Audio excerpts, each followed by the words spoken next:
Okay, so இப்போ நம்ம வந்து ஃபர்ஸ்ட் டே யார் விளையாட போறா அப்படிங்கிறத பார்க்க போறோம். முதல் மேட்ச் யார் யாருக்கெல்லாம் நடக்க போகுது அப்படிங்கிற ஒரு விஷயத்தை நம்ம பார்க்க போறோம். இந்தியா ஆட போகுது, இந்தியா எத்தனை மணிக்கு விளையாட போகுது, ஸோ அப்படிங்கிறது எந்த கிரவுண்டில் விளையாட போகுது அப்படிங்கிற தகவலையும் நம்ம பார்க்க போகிறோம். ஸோ மிக முக்கியமாக இந்தியா வந்து ஃபர்ஸ்ட் கேமே வந்து ஒரு ஆவரேஜான ஒரு டீமோட தான் ஸ்டார்ட் அப் பண்ண போகிறாங்க. ஸோ குரூப்பில் யார் யார் இருக்கா அப்படிங்கிற தகவலை நம்ம பார்க்க போகிறோம். ஸோ இந்தியாவுடைய ஃபர்ஸ்ட் மேட்ச் யார் கூட அப்படிங்கிறத நம்ம பார்க்க போகிறோம்.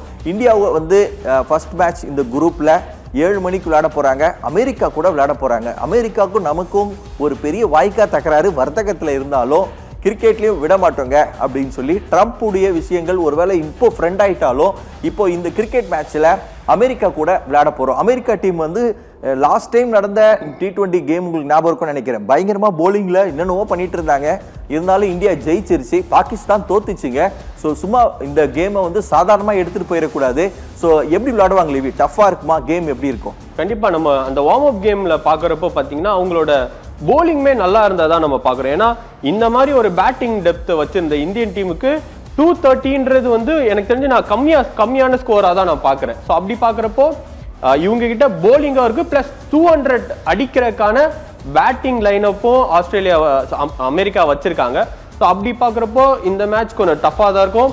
இந்த குரூப் ஏல பார்த்தீங்கன்னா இவங்க தான் ஒரு கேம் சேஞ்சராக இருக்கிறதுக்கான அதிக வாய்ப்பு இருக்கு. ஏன்னா இதில் நம்ம எல்லாருமே பார்த்தீங்கன்னா இந்தியா பாகிஸ்தான் தான் உள்ள வரும் அப்படின்னு நம்பிட்டு இருந்த டைம்ல இவங்க ஒரு கேம் சேஞ்சரா இருந்து நாங்க இருக்கோம், நாங்க எப்படி உங்க 2 டீம்ல யாராவது ஒரு டீமை வந்து வெளியே எடுத்துட்டு உள்ள வர்றதுக்கான அதிக வாய்ப்பு இருக்கதா நான் பாக்குறேன் USA பொறுத்த வரைக்கும். ஸோ ஃபர்ஸ்ட் மேட்சிங் பயங்கரமாக விளையாட போறாங்க.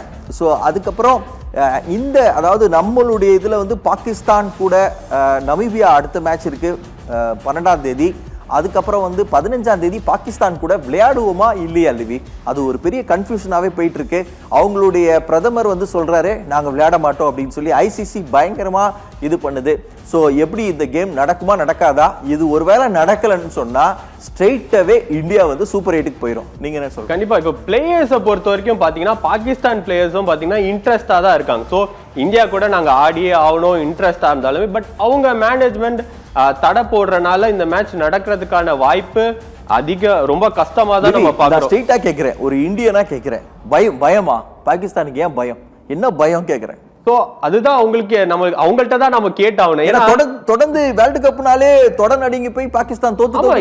நீங்க கிட்டத்தட்ட ஒரு 11 பேர் பயங்கரமா இருக்கு.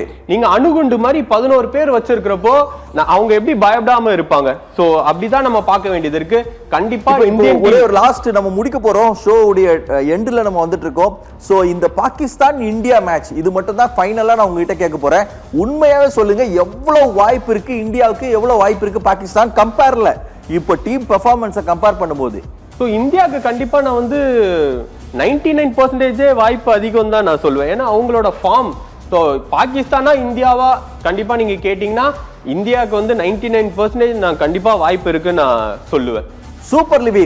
சோ இந்தியா பாகிஸ்தான் மேட்ச் பிப்ரவரி மாதம் 15ஆம் தேதி நடக்கணும் தான் எல்லாருடைய விருப்பமுங்க.